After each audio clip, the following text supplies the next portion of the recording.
dire, de nouvelles, de mémos, de télégrammes. Rassemblés pour créer finalement une histoire. Est-ce que toutes ces notes et ces mots écrits, ces correspondances, pour être plus précis, sont réelles ou pas? À vous d'en juger. J'ai préféré croire, la première fois que j'ai lu Dracula, croire que tout ceci était vrai. Il ne faut pas oublier qu'à cette époque, c'était une époque où on enfermait les gens dans des hôpitaux psychiatriques pour un rien, pour la moindre petite croyance qui sortait de l'ordinaire. On enfermait, j'irais presque à vie, des gens dans des hôpitaux psychiatriques. Donc évidemment que Bram Stoker n'allait pas dire que ce qu'il avait écrit était réel ou pas. Voilà.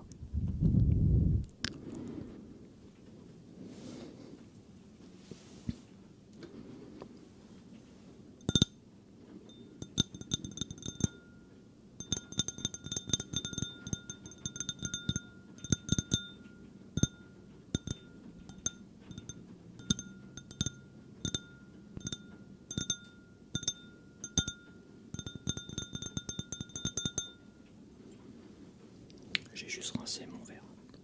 Je mets de la flotte partout.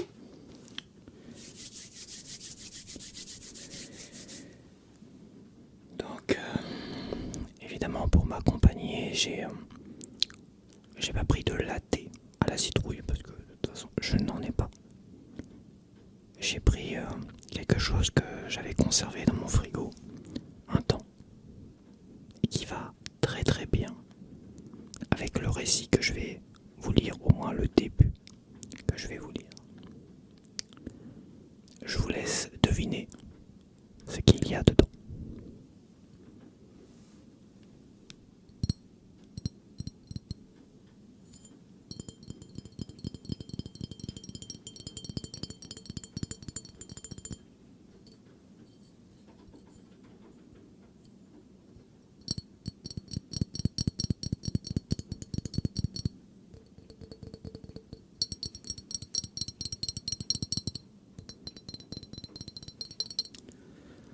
Comme à l'origine le goût est amer pour ceux qui connaissent, j'ai préféré rajouter un peu de sucre dedans.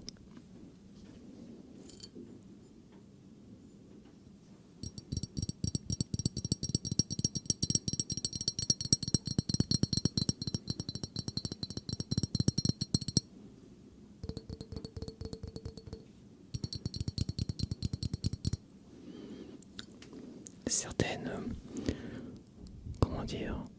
certaines personnes comme moi, sans forcément les citer, préfèrent le boire chaud directement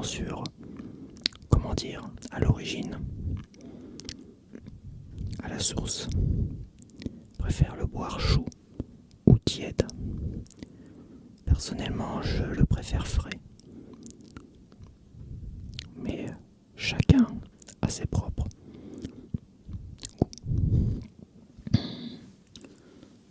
Les goûts et les couleurs, ça ne se discute pas, même parmi nous.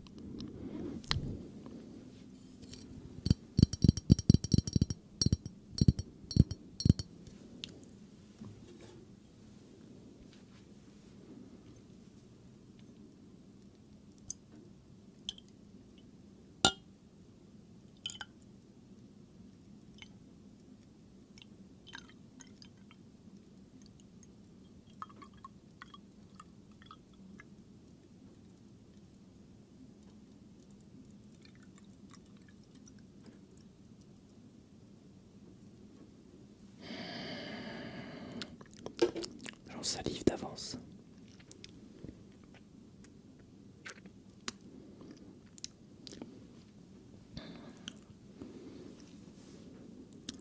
À la tienne.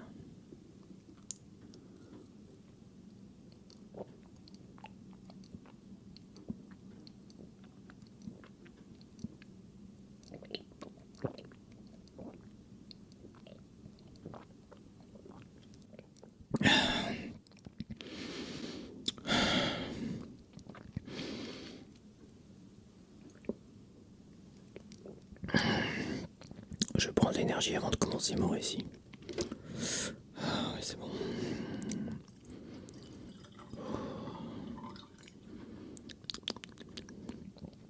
Allez, on finit tout. Petite goutte qui s'échappe.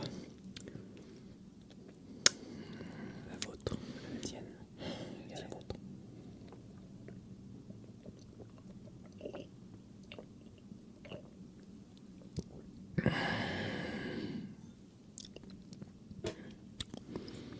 Ok.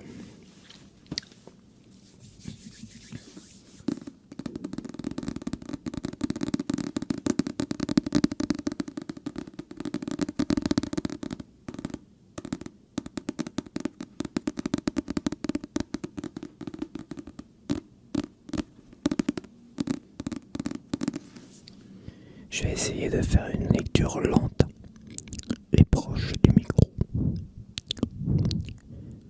Je préfère. Je trouve que la gestion du sifflement est beaucoup plus facile. Dracula de Bram Stoker. Chapitre 1er. Journal de Jonathan Harker. Sténographie. Beat Streets, le 3 mai. Quitté Munich à 8h35 du soir, le 1er mai, avec l'intention d'arriver à Vienne le lendemain de bonne heure. En principe, je devais y être à 6h46, mais le train avait 1 heure de retard.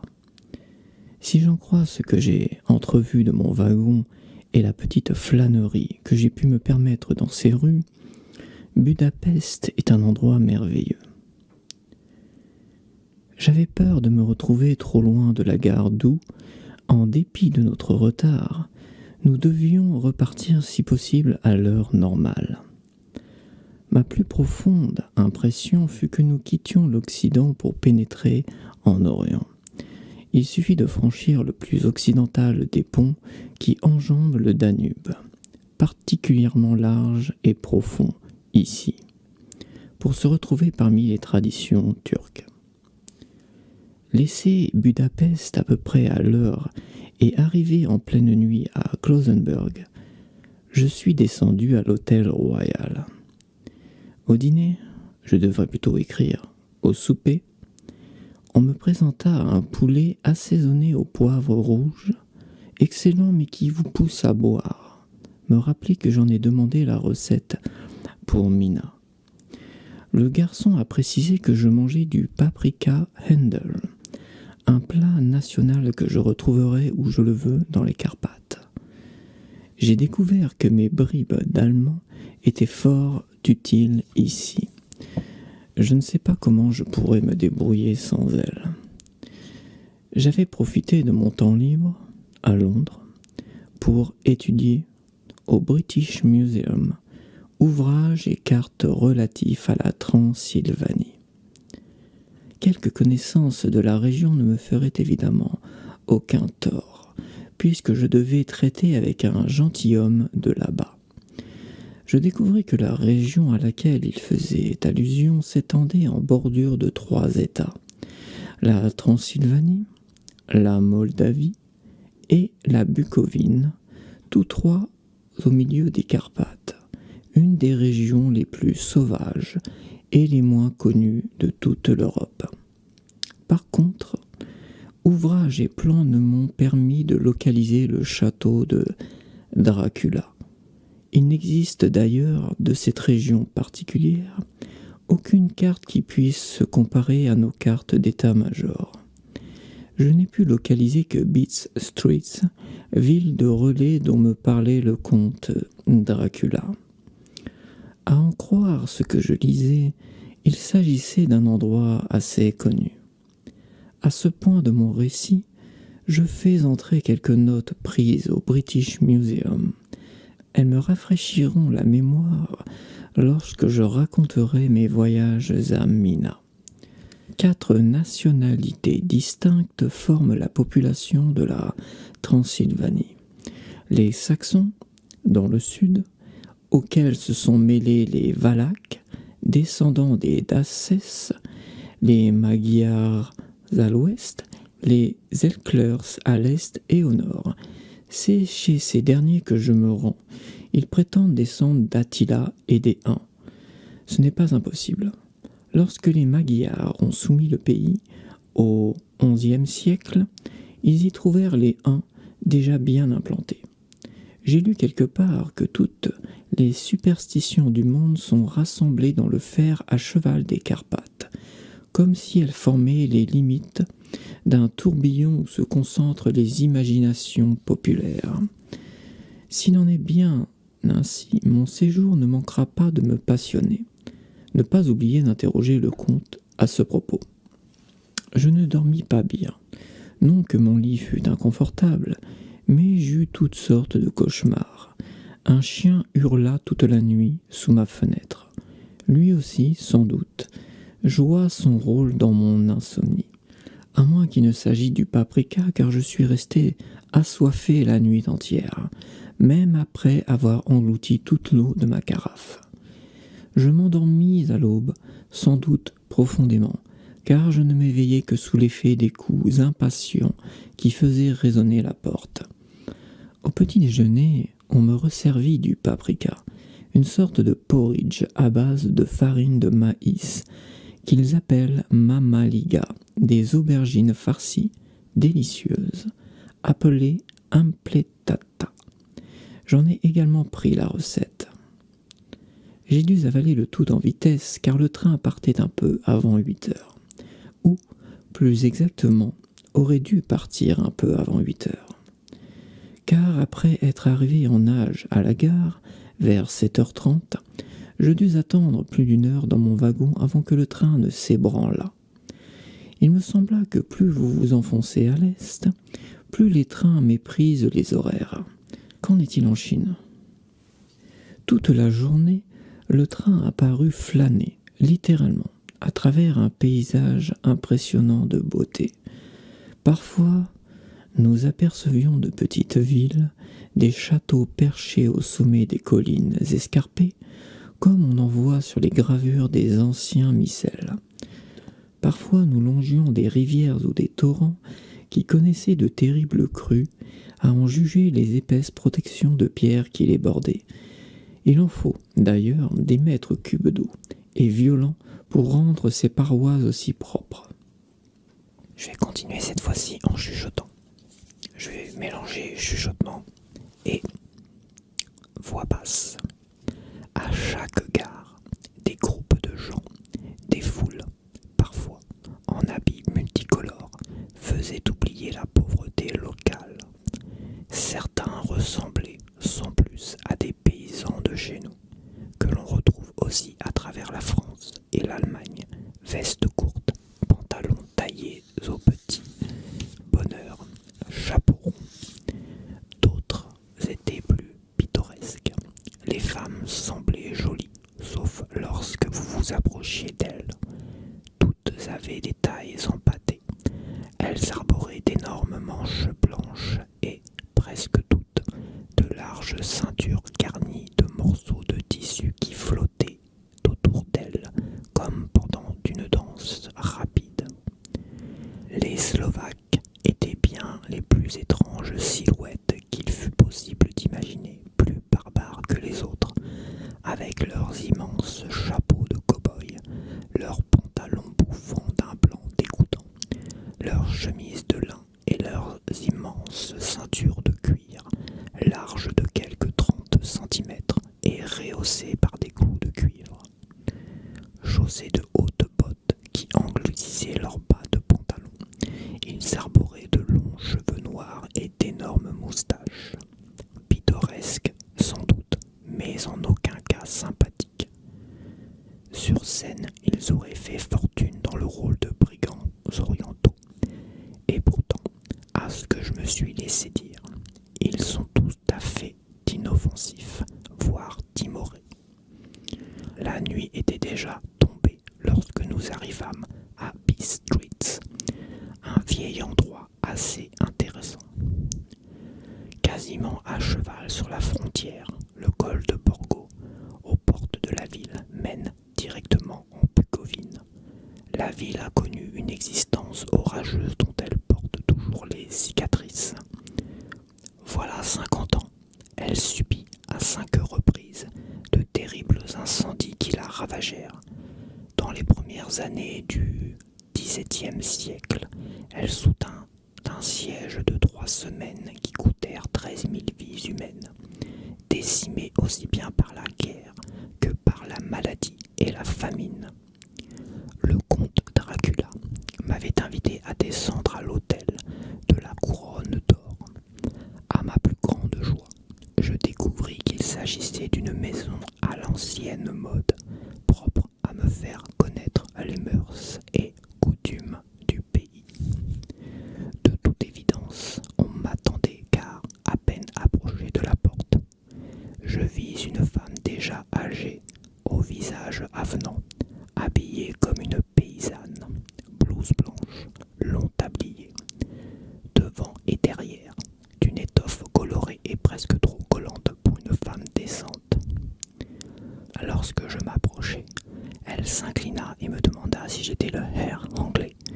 Je me présentai et elle me sourit avant de dire quelque chose à un vieillard en manches de chemise qui l'avait suivi à la porte.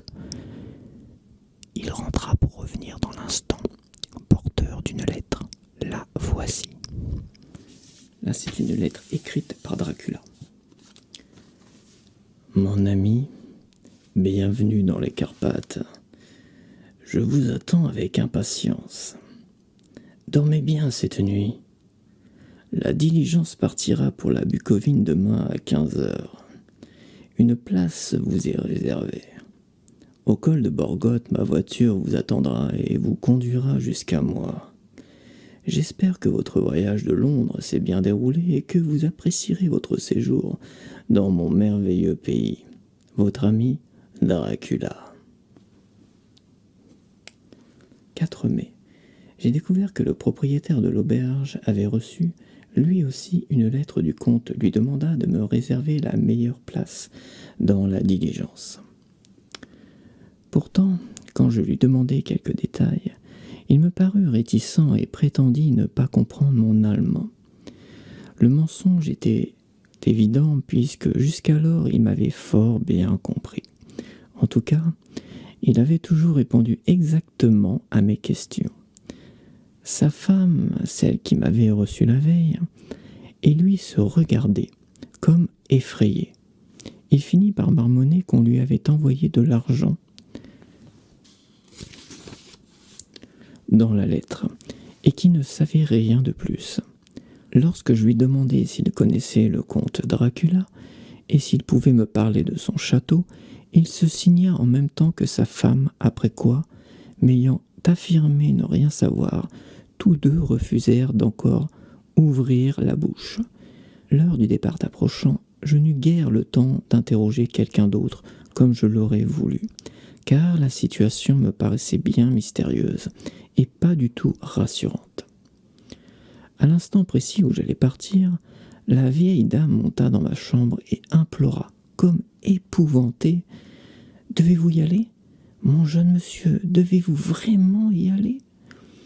Elle était à ce point émue qu'elle perdait le peu d'allemand qu'elle connaissait et qu'elle mélangeait des mots que je ne comprenais pas du tout. Seules les questions que je lui posais me permettaient de comprendre ce qu'elle voulait dire. Quand je lui répondis que je devais partir sur l'heure pour mener à bien une importante affaire, elle demanda encore « Savez-vous quel jour nous sommes ?» Je lui donnai la date. Elle secoua la tête et poursuivit. « Le 4 mai, je le sais, mais savez-vous quel jour c'est aujourd'hui ?» Comme j'avouai ne pas la comprendre, elle m'expliqua. « C'est la veille de la Saint-Georges. Ne savez-vous pas que cette nuit, quand la cloche sonne minuit, tout le mal du monde sera maître sur la terre? Savez-vous où vous allez et ce que vous allez rencontrer ?» Sa détresse était si profonde que je tentai de la consoler, mais en vain. Finalement, elle se laissa tomber à genoux et me supplia de ne pas partir ou, à tout le moins, d'attendre un jour ou deux. Le plus ridicule était que je me sentais mal à l'aise. Néanmoins, j'avais affaire et je ne pouvais permettre à personne de me retenir.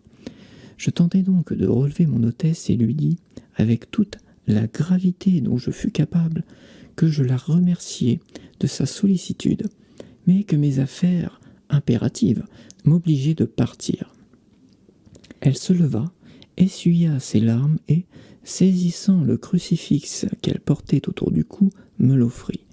Je ne savais trop quelle attitude prendre, car, en bon anglican, j'avais appris à considérer de tels objets comme idolâtres. D'un autre côté, il me semblait grossier de refuser le présent d'une vieille dame qui ne pensait qu'à ma sauvegarde et qui, à cause de moi, se trouvait dans un état d'épouvante indescriptible. Je suppose qu'elle eut le doute sur mon visage, car elle me passa le chapelet autour du cou et murmura « Pour l'amour de votre mère », après quoi elle quitta la pièce. Je termine ces pages de mon journal pendant que j'attends la diligence, laquelle est, bien entendu, en retard. Le crucifix, je le porte toujours autour du cou. Est-ce la peur de la vieille dame qui m'influence? Je ne sais, mais je ne me sens pas aussi calme que d'habitude. Si ces notes devaient parvenir à Mina avant mon retour, elles lui apporteraient à tout le moins mon adieu. Mais voici qu'arrive la diligence. 5 mai, le château.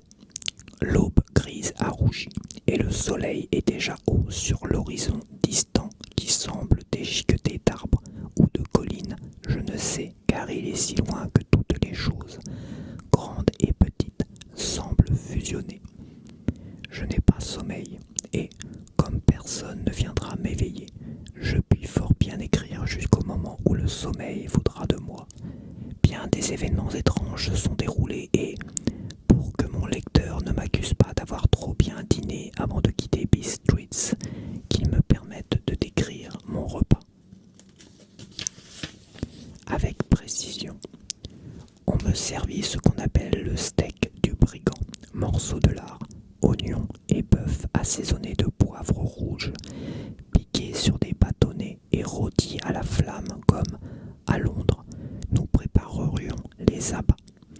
Le vin était du Mediac doré, qui picote aimablement la langue. Je n'en bus que 2 verres et rien d'autre. Lorsque je montai dans la diligence, le conducteur n'avait pas encore pris place et je le vis s'entretenir avec mon hôtesse. De toute évidence, il parlait de moi car de temps en temps, il me jetait des regards de guingois. Certaines gens, assis sur le banc, près de la porte de l'hôtel. Cette sorte de banc porte un nom spécial signifiant le porteur de parole. S'approchèrent pour mieux écouter, puis me jetèrent, eux aussi, des regards de commisération. Certains mots revenaient souvent que je ne comprenais pas, d'autant plus que ces gens n'étaient pas tous de même nationalité. Je tirai donc tranquillement mon dictionnaire polyglotte de mon sac de voyage et cherchai les mots. Je dois reconnaître qu'il n'avait rien de bien rassurant car parmi eux je trouvais Ordog, Satan, Pokol, Enfer, Stregoïka, sorcière, Vrolok et Vkolslak, 2 mots, un slovaque et un serbe qui signifiaient la même chose, soit loup-garou ou vampire. Ne pas oublier, interroger le comte sur ses superstitions.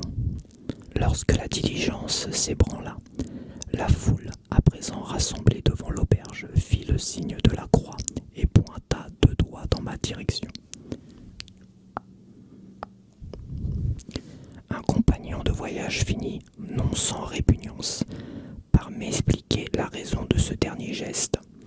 Il ne voulut d'abord pas me répondre, mais apprenant que j'étais anglais, il me révéla qu'il avait un but de protection contre le mauvais œil. Voilà qui ne me plut guère, alors que je partais pour un endroit mystérieux afin de rencontrer un parfait inconnu. Mais chacun se montrait si sensible, si soucieux de ma personne, si sympathique, enfin, que je devais en être touché. Je n'oublierai jamais mon dernier souvenir de l'auberge devant laquelle se pressait une foule haute en couleur. Tous se signaient sous la large porte en forme d'arche, à travers laquelle je distinguais les riches feuillages des lauriers roses et des orangers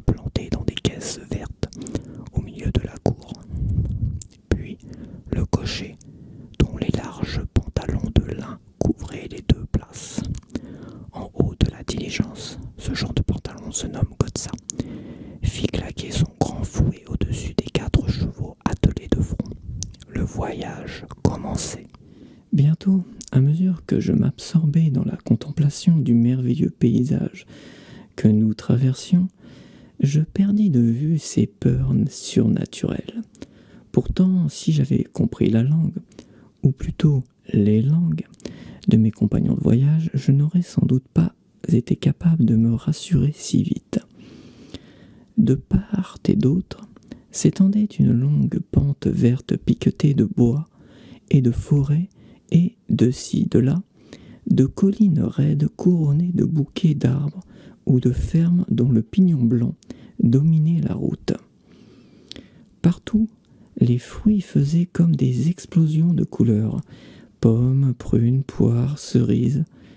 À mesure que nous approchions des vergers, je pouvais mieux distinguer l'herbe sous les arbres, comme découpée de pétales multicolores. Traversant ou contournant les collines vertes du Mittelland, comme on appelle la région ici, la route se perdait parfois dans des méandres d'herbage ou paraissait se terminer dans l'étranglement de deux lisières et de pinèdes qui, de ci de là, tombaient des collines comme des langues de flammes. La route était très mauvaise, ce qui ne nous empêchait pas de rouler à vive allure. J'avais parfois l'impression de ne plus toucher terre. Pareille hâte ne laissait pas de me surprendre, mais je finis par comprendre que le conducteur désirait atteindre le col de Borgo dans les plus brefs délais. On m'expliqua qu'en été, cette route était excellente, mais qu'on ne l'avait pas encore remise en état après les chutes de neige. À cet égard, elle différait des autres routes dans les Carpates car, selon une vieille tradition, on les garde dans un état exécrable. Depuis des lustres, en effet, les ospadars refusent de les remettre en état de peur que les Turcs ne s'imaginent qu'ils préparent une opération militaire et ne précipitent alors la guerre, d'ailleurs toujours imminente.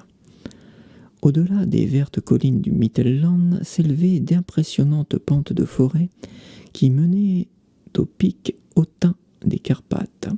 À droite et à gauche de la route, ils se dressaient, illuminés du soleil de l'après-midi qui soulignait un merveilleux prisme de couleurs bleu foncé et pourpre dans les ombres des pics, vert et brun où l'herbe et le roc se mêlaient, puis c'était une perspective infinie de roches dentelées et de crags hérissés qui, graduellement, s'adoucissaient là où dominaient les neiges éternelles.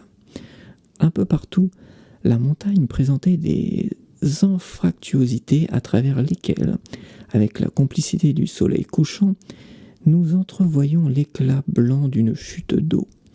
Alors que nous contournions le pied d'une colline et que nous montions vers le pic enneigé des montagnes, droit devant nous, un des compagnons me toucha le bras et murmura « Regardez, Isten Zek, le trône de Dieu !» Et il se signa, comme épouvanté. Le voyage se poursuivit monotone, sans fin, et le soleil descendait de plus en plus derrière nous. Les ombres de la nuit commencèrent à nous encercler, effrayantes. L'obscurité était encore soulignée par les sommets neigeux qui, retenant la lumière solaire, brillaient devant nous d'une délicate lueur rose. De temps en temps, nous croisions des Tchèques et des Slovaques en vêtements pittoresques, mais je remarquai qu'ils souffraient tous d'un goitre. De nombreuses croix se dressaient sur les bords de la route et chaque fois que nous en voyions une, mes compagnons se signaient. Parfois, c'était un paysan ou une paysanne que nous apercevions, à genoux devant une chapelle et indifférents à notre passage, comme si leur profonde dévotion les empêchait de voir et d'entendre tout ce qui appartenait au monde extérieur. Presque tout m'étonnait. Les meules de foin dans les arbres, les masses de saules pleureurs dont les branches blanchies brillaient comme de l'argent à travers le vert délicat des feuilles. Parfois, nous dépassions une carriole de paysans, longue, un peu semblable à des vertèbres de serpents, bien adaptées aux irrégularités de la route. Chaque fois, nous reconnaissions un groupe de paysans sur le chemin de la ferme. Tous portaient des peaux de mouton, blanches pour les Tchèques, colorées pour les Slovaques. Ces derniers, en plus, portaient leurs bâtons garnis de fer comme s'il se fût agi d'une lance. Avec la tombée du soir, Le froid se fit plus vif, et le crépuscule qui s'épaississait semblait engloutir, dans une buée noire, la lueur des chênes, des hêtres et des pins, alors que, dans les vallées qui s'étendaient, profondes, entre les sommets des collines, les sapins noirs se dessinaient à merveille sur un fond de neige récente. Nous montions à présent vers le col de Borgo. Parfois, alors que la route se frayait un chemin à travers les forêts de pins, que l'obscurité paraissait encore rapprochée au point de nous enfermer, de grands bancs de brouillard qui, un peu partout, enrobaient les arbres, suscitaient en nous un étrange sentiment de malaise et de peur qui me rappelait celui engendré un peu plus tôt dans la soirée, lorsque le soleil couchant avait donné des formes fantastiques aux nuages, fantômes roulant sans fin dans les vallées des Carpates. Les collines étaient parfois si raides qu'en dépit de la hâte de notre cocher, les chevaux ne pouvaient avancer qu'au pas. À ces moments, j'avais manifesté le désir de sortir et de me dégourdir les jambes en marchant à côté du véhicule, comme nous le faisions chez nous. Mais le conducteur ne voulut entendre parler de rien. « Non, non, a-t-il décrété, vous ne devez pas sortir ici, les chiens sont trop sauvages. » Et il ajouta ce qu'il prenait, de toute évidence, pour une plaisanterie d'humour noir, car il regarda les autres voyageurs pour surprendre leurs sourires approbateurs. « D'ailleurs, vous aurez assez d'émotion avant de vous mettre au lit. » Il ne consentit à s'arrêter que pour allumer ses lampes. Avec la tombée de la nuit, les passagers parurent de plus en plus nerveux et l'un après l'autre demandèrent au cocher, à ce que je crus comprendre, d'accélérer l'allure. De son long fouet, l'interpellé claquait sans merci les dos des chevaux et à grands cris les encourageait à galoper plus vite. Puis, à travers l'obscurité, je distinguai une sorte d'étincelle grise devant nous, comme une crevasse dans les rochers. L'énervement des passagers s'accrut encore. La voiture folle dansait sur ses ressorts de cuir et oscillait comme une barque sur une mer déchaînée. Je devais m'agripper à la paroi pour ne pas perdre l'équilibre. La route devint soudain plus égale et j'avais à présent l'impression de voler. Et puis, les montagnes parurent se rapprocher de part et d'autre, formées parois devant nous. Nous entrions dans le col de Borgo. L'un après l'autre, les passagers m'offrirent des présents qui me tendaient avec un sérieux qui rendait vain tout refus. Cadeaux bizarres autant que divers, certes, mais présentés avec candeur, gentillesse, à chaque don. Une bénédiction, ainsi que ces étranges mouvements craintifs que j'avais surpris devant l'hôtel Abbey Street, le signe de croix et la protection des doigts contre le mauvais œil. Ensuite, alors que la course folle se poursuivait, le chauffeur se pencha en avant alors que les passagers de part et d'autre du véhicule tentaient à tout prix de percer l'obscurité. Il était évident qu'un événement étrange allait se dérouler ou même était en train de se dérouler. J'interrogeai les passagers, mais aucun ne consentit à me donner la plus petite explication. Cet état de tension nerveuse se poursuivit quelques moments et finalement, nous vîmes le col s'ouvrir devant nous. Sur le versant est, de sombres nuages s'amoncelaient au-dessus de nos têtes et, dans l'air, on sentait cette lourdeur oppressive qui annonce l'orage. On aurait dit que les deux versants de la montagne subissaient des conditions atmosphériques différentes et qu'à présent nous devions affronter la zone des tempêtes. À présent, je tentais de découvrir la voiture qui devait me conduire chez le comte. À chaque instant, je m'attendais à voir des lampes crever l'obscurité, mais le noir restait noir. La seule lueur qui le coupa était celle, tremblotante, de nos propres lampes, dans laquelle la laine des chevaux formait d'étranges nuages. Nous distinguions à présent la route sablonneuse qui s'étendait blanche devant nous, mais pas la moindre trace d'un véhicule. Les passagers se détendirent avec un soupir de soulagement qui semblait tourner ma propre déception en dérision.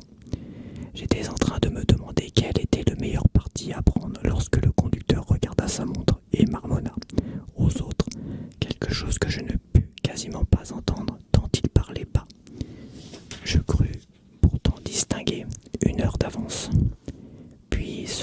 vers moi. Il déclara dans un allemand pire que le mien. Il n'y a pas de voiture ici. Le monsieur n'est pas attendu, dirait-on. Il va maintenant venir en Bucovine avec nous et revenir demain ou le jour après. De préférence le jour après. Pendant qu'il parlait, les chevaux commencèrent à hennir et à ruer, tellement que le conducteur dut les retenir. Et puis, au milieu d'un chœur de cris poussés par mes compagnons, qui se signaient sans pouvoir s'arrêter, une calèche à 4 chevaux arriva derrière nous, sembla pouvoir nous dépasser mais s'arrêta à notre hauteur. À la lueur de nos lampes, qui tombaient en plein sur eux, je pus voir que les chevaux, de superbes bêtes, étaient d'un impressionnant noir de charbon. Les conduisait un grand homme à longue barbe brune et dont le grand chapeau noir semblait avant tout destiné à dissimuler ses traits. Je ne pus distinguer que l'éclat de 2 yeux brillants qui, dans la chiche lueur, paraissaient rouges. Il se tourna vers nous et lança au conducteur. « Vous êtes en avance ce soir, mon ami. » Le R anglais était pressé. « C'est pourquoi, je suppose, vous vouliez l'emmener en Bucovine. Vous ne pouvez pas me tromper, l'ami. J'en sais trop et mes chevaux sont rapides. » Il sourit à ces dernières paroles. Les lampes éclairèrent une bouche dure, des lèvres d'un rouge vif et des dents pointues aussi blanches que l'ivoire.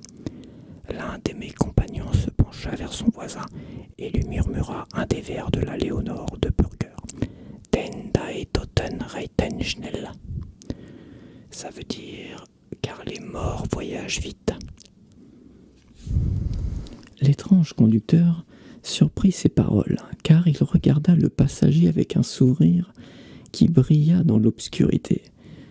Le passager détourna les yeux tout en se signant et en avançant 2 doigts en avant. « Donnez-moi les bagages de monsieur, ordonna-t-il. Avec une hâte étrange, mes bagages passèrent de la diligence à la calèche. Puis je descendis de la première pour monter dans la seconde. Le nouveau cocher m'aida en emprisonnant mon bras dans une étreinte de fer. Sa force devait être prodigieuse. Sans une parole, il secoua les rênes. Les chevaux firent demi-tour et nous filâmes dans l'ombre du col. Je me penchai à la fenêtre et vis, à la lueur des lampes, fumer les naseaux des chevaux, étrange brouillard à travers lequel je distinguai encore, pour la dernière fois, mes compagnons de voyage. Tous se signaient. Puis le chauffeur fit claquer son fouet, appela ses chevaux, et la voiture s'ébranla pour la Bucovine. En les voyant disparaître dans l'obscurité, je sentis un étrange et effrayant sentiment de solitude. Une seconde plus tard, on jetait un manteau sur mes épaules, une couverture sur mes genoux. Le conducteur me dit alors en excellent allemand « La nuit est glacée, mein Herr, et mon maître, le comte, m'a prié de prendre soin de vous. Sous le siège, vous trouverez une bouteille de Slibovic, l'alcool local. Servez-vous-en autant qu'il vous plaira. » Je ne m'en servis pas du tout, mais savoir que cette bouteille existait m'apporta un profond sentiment de réconfort. Je sentais mon malaise croître.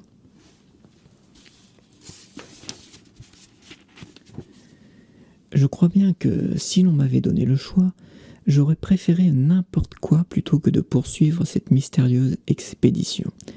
La calèche roula d'abord, à vive allure, sur un chemin tout droit, puis elle tourna brusquement et prit une autre route, droite elle aussi. Il me sembla que nous repassions sans cesse sur le même tronçon de route. Je notai alors du décor quelques détails significatifs et compris que mes soupçons se justifiaient. J'aurais voulu demander au conducteur ce que cela signifiait, mais je craignais de le faire car, dans ma situation, toute protestation n'aurait pu l'empêcher de traîner si tel était son bon plaisir. Bientôt, cependant, j'eus besoin de savoir l'heure, allumer une allumette et jeter un regard sur ma montre. Quelques minutes avant minuit. J'en subis une sorte de choc. Je suppose que mes dernières aventures avaient réveillé en moi toutes les superstitions centrées sur cette heure fatidique. J'attendis donc, avec une terreur grandissante. Un chien commença à hurler, quelque part devant une ferme, au bas de la route, un long hurlement sonore qu'on aurait dit provoqué par la peur. Un autre chien le reprit, puis un autre encore, jusqu'à ce que, porté sur le vent qui sifflait dans le col comme s'il gémissait, naquit un immense hurlement qui, dans l'obscurité trompeuse, paraissait venir de la campagne entière. Au premier cri, les chevaux se cabrèrent et tremblèrent, mais quelques paroles du cocher suffirent à les apaiser. Ils se calmèrent, mais tremblaient et transpiraient toujours, comme s'ils avaient longtemps galopé pour échapper à quelque terrible danger. À ce moment, dans le lointain, des sommets des montagnes qui nous entouraient, monta un hurlement plus sonore et plus aigu. C'étaient des loups, dont les cris effrayèrent les chevaux autant que moi-même. J'eus une seconde l'idée folle de sauter de la voiture, alors que l'attelage se cabrait et hennissait à nouveau, à tel point que le chauffeur devait user de sa force phénoménale pour les empêcher de s'emballer. En quelques moments, cependant, mes oreilles s'étaient habituées au hurlement, et les chevaux si bien calmés que le cocher put descendre à leur côté. Il les flatta, les caressa, leur murmura des paroles apaisantes dans l'oreille, comme le font tous ceux qui comprennent les chevaux et savent se faire obéir d'eux. L'effet fut extraordinaire. Sous ces caresses et ces flatteries, ils s'apaisèrent, encore qu'ils continuassent à trembler.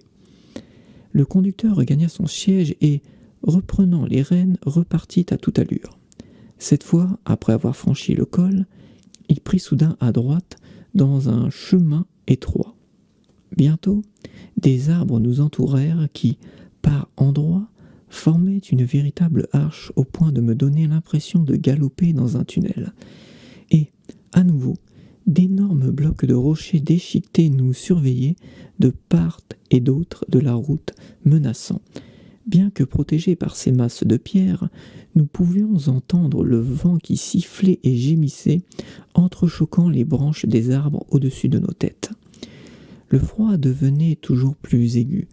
De la neige poudreuse commença à tomber et, bientôt, la calèche et tout le paysage furent recouverts d'un blanc manteau.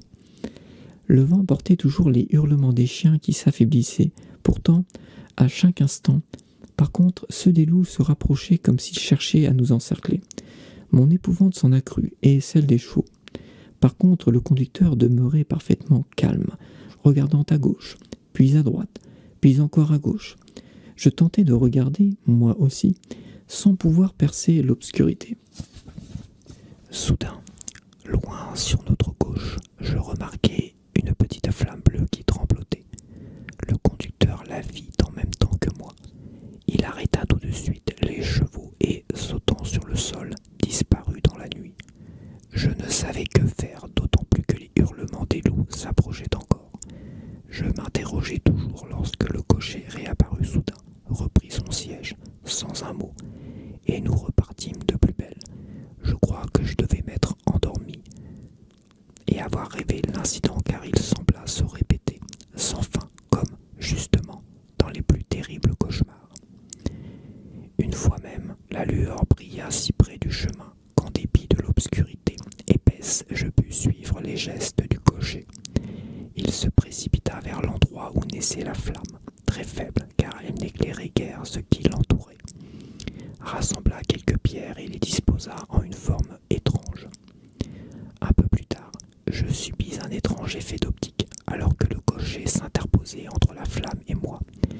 Je continuais à la voir trembler dans le vent, comme si l'homme n'existait pas.